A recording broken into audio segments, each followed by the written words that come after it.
নমস্কার, নিউজ ভ্যানগার্ডের এক নজরে 25 আপনাদের প্রত্যেককে জানাই স্বাগত। আমি রয়েছি অমিত আপনাদের সাথে। রাজ্যের এডিসি নির্বাচন ও ধর্মনগর উপনির্বাচনকে সামনে রেখে রাজ্য পুলিশের উচ্চ পর্যায়ের এক বৈঠক করলেন রাজ্য পুলিশ মহানির্দেশক অনুরাগ ধনকর। বৈঠকে সব জেলার পুলিশ সুপার সহ টিএসআর ব্যাটালিয়নের কমান্ড্যান্ট ও এসডিপিওরা উপস্থিত ছিলেন। বৈঠকে শান্তিপূর্ণ ও সুষ্ঠু নির্বাচন নিশ্চিত করতে প্রয়োজনীয় নির্দেশ দিয়েছেন পুলিশ প্রধান।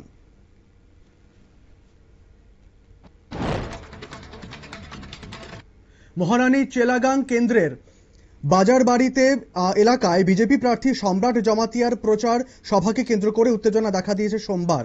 অভিযোগ, সভা চলাকালীন পাশেই উচ্চ শব্দ মাইক ও সাউন্ড সিস্টেম চালিয়ে প্রচার শুরু করে তীব্রমথা। ফলে দুই পক্ষের মধ্যে বাকবিতণ্ডা শুরু হয় এবং ঘটনাকে কেন্দ্র করে প্রশাসনের ভূমিকা নিয়ে প্রশ্ন উঠেছে। শান্তিরবাজার মহকুমার বাইকখোড়া থেকে এক নাবালিকা গৃহবধূকে উদ্ধার করেছে প্রশাসন। চাইল্ড লাইন, মহকুমা প্রশাসন ও পুলিশের যৌথ অভিযানে এই উদ্ধার কাজ সম্পন্ন হয়। অভিযোগ, এক যুবক নাবালিকাকে নিয়ে সংসার করছিল। উদ্ধার হওয়া নাবালিকাকে হোমে পাঠানো হয়েছে বলে জানা গেছে।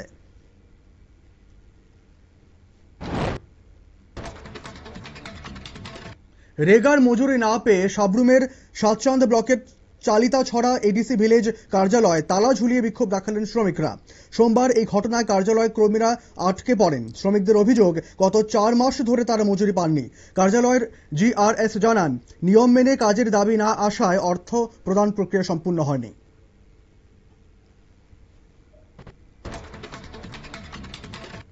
কাঞ্চনপুর থানার দশদা কম্বলটিলা বাজার এলাকায় দুষ্কৃতিকারীদের হামলায় রক্তাক্ত হলেন এক ব্যবসায়ী। রবিবার রাতে বাড়ি ফেরার পথে সবজি ব্যবসায়ী অশ্বিনী শুক্লবৈদ্যকে লক্ষ্য করে ধারালো অস্ত্র দিয়ে আঘাত করা হয়।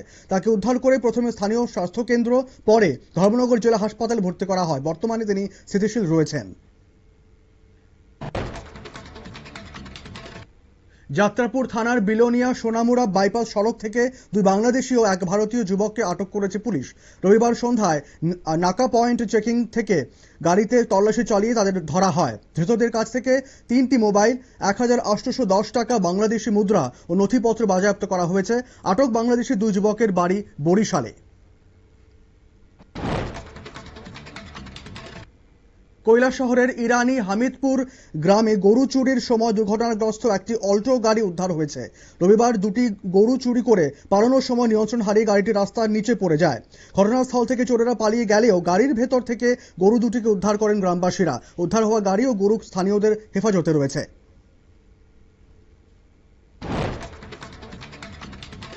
হস্তশিল্পীদের আর্থিকভাবে স্বাবলম্বী করার লক্ষ্যে পূর্বাশা আরবান হাটে 14 দিন ব্যাপী স্টেট হ্যান্ডলুম ও হাতখড়গা মেলার উদ্বোধন করা হয়েছে।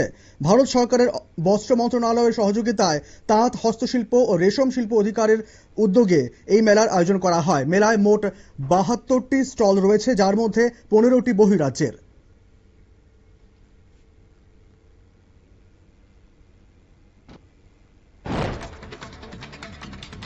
বোধজংনগর থানার সাতমুখিয়ায় নাকা চেকিং পয়েন্ট থেকে 8 লক্ষ টাকার ইয়াবা ট্যাবলেট সহ দুই যুবককে আটক করেছে পুলিশ।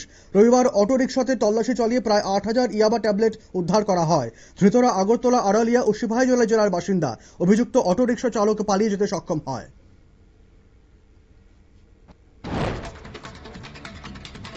বিশালগড় মহকুমায় অপরাধ দমনে এবার কালো গ্লাসযুক্ত গাড়ির বিরুদ্ধে অভিযান শুরু করেছে পুলিশ। রবিবার প্রায় 3টে পর্যন্ত অভিযান চালিয়ে বিভিন্ন গাড়ি কালো গ্লাস খুলে ফেলা হয়। সাম্প্রতিক বিশালগড়ে গুলিকাণ্ড ও আইন শৃঙ্খলা অবনতির কারণে এই উদ্যোগ নেওয়া হয়েছে বলে জানায় বিশালগড় থানার পুলিশ।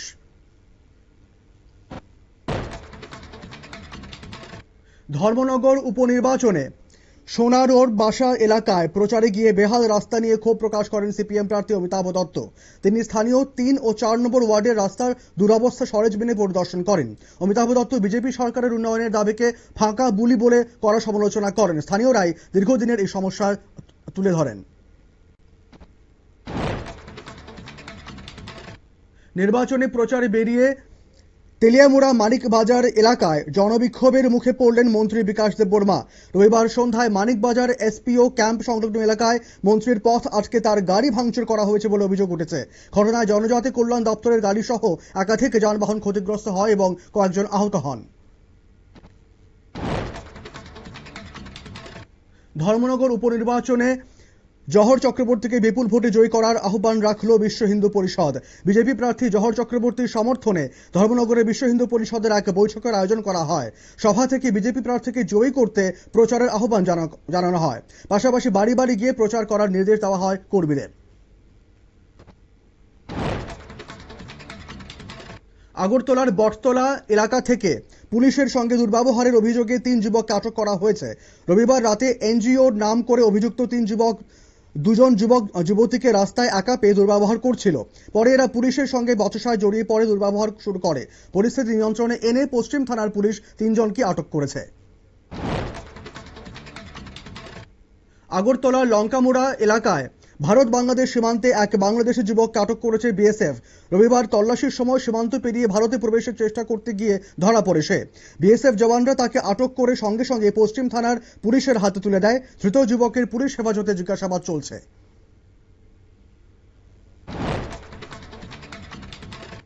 কুয়েতের একটি বিদ্যুৎ কেন্দ্রে ইরানের হামলায় এক ভারতীয় কর্মীর মৃত্যু হয়েছে জানিয়েছে কুয়েতের বিদ্যুৎ মন্ত্রক। এখনো পর্যন্ত ভারতের বিদেশ মন্ত্রক বা কুয়েতে ভারতীয় দূতাবাস আনুষ্ঠানিকভাবে প্রতিক্রিয়া দেয়নি। পশ্চিম এশিয়ার সংঘাতে এ পর্যন্ত মোট 7 জন ভারতীয় নিহত হয়েছেন। পাশাপাশি এখনো নিখোঁজ রয়েছেন এক ভারতীয়।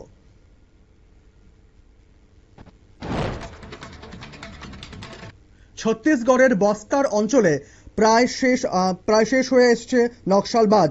সোমবার লোকসভায় এই দাবি করলেন কেন্দ্রীয় স্বরাষ্ট্রমন্ত্রী অমিত শাহ। নকশাল মুক্ত ভারত নিয়ে লোকসভায় বিতর্কে তিনি সশস্ত্র পথ বেছে নেওয়াদের বিরুদ্ধে কঠোর হুঁশিয়ারি দেন। তিনি অভিযোগ করেন বামপন্থীরা দীর্ঘদিন আদিবাসীদের ভুল পথে চালিত করে নিজেদের মতাদর্শ ছাড়িয়েছে।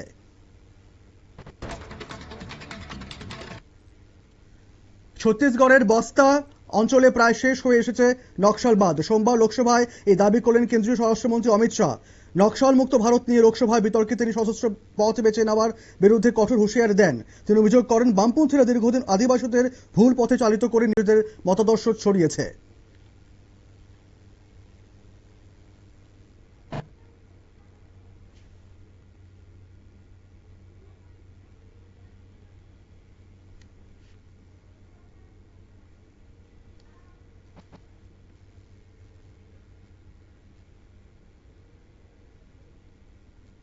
আগামী 2 মাস দেশের সব পেট্রোল পাম্প কেরোসিন বিক্রির সিদ্ধান্ত নিয়েছে কেন্দ্রীয় সরকার।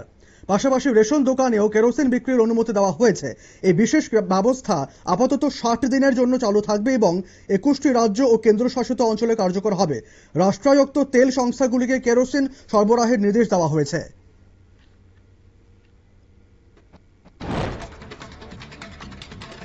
সারা দেশে শনিবার পর্যন্ত প্রায় 6000 গ্রাহক এলপিজি সংযোগ ছেড়ে দিয়েছেন। দেশ জুড়ে এলপিজি সংকটের কারণে পেট্রোলিয়াম ও প্রাকৃতিক গ্যাস মন্ত্রকের সচিব নীরজ মিত্তল জানিয়েছিলেন পাইপলাইন গ্যাস সংযোগ থাকলে এলপিজি সংযোগ ছাড়তে হবে। এই ঘোষণার পরই এলপিজি সংযোগ ছাড়ার হিড়িক দেখা দিয়েছে।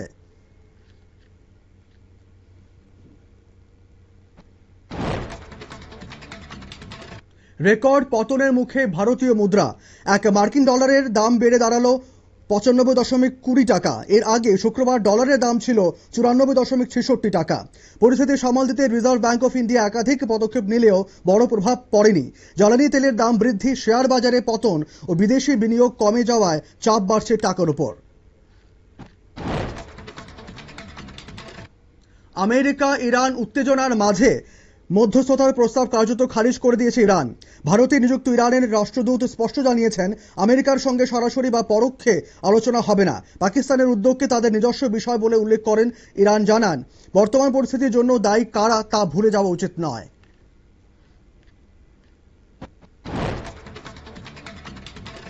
মৃত্যুর জল্পনা উড়িয়ে গোপন আস্তানা থেকে নতুন বার্তা দিলেন ইরানের সুপ্রিম লিডার মোজতবা খামেনেই। এক বিবৃতিতে তিনি ইরাকের জনগণকে ধন্যবাদ জানিয়ে বলেন আমেরিকা ইসরায়েলের বিরুদ্ধে যুদ্ধে পাশে থাকার জন্য কৃতজ্ঞ। ইরানের প্রধান হিসেবে দায়িত্ব নেওয়ার পর তাকে প্রকাশ্যে দেখা যায়নি। মাঝে তার মৃত্যুর গুজবও ছড়ায়। নেপালে শিক্ষার প্রতিষ্ঠানে রাজনৈতিক দলের ছাত্র সংগঠন নিষিদ্ধ করার পরিকল্পনা নিচ্ছে নতুন সরকার। সরকারি অফিস ও প্রতিষ্ঠান থেকেও শ্রমিক সংগঠন সরানোর উদ্যোগ নেওয়া হয়েছে। এই পরিকল্পনায় অনুমোদন দিয়েছে প্রধানমন্ত্রী বলেন্দ্র শাহের মন্ত্রিসভা। সরকারের দাবি প্রশাসন ও শিক্ষা ব্যবস্থাকে রাজনীতি মুক্ত করতে এই পদক্ষেপ।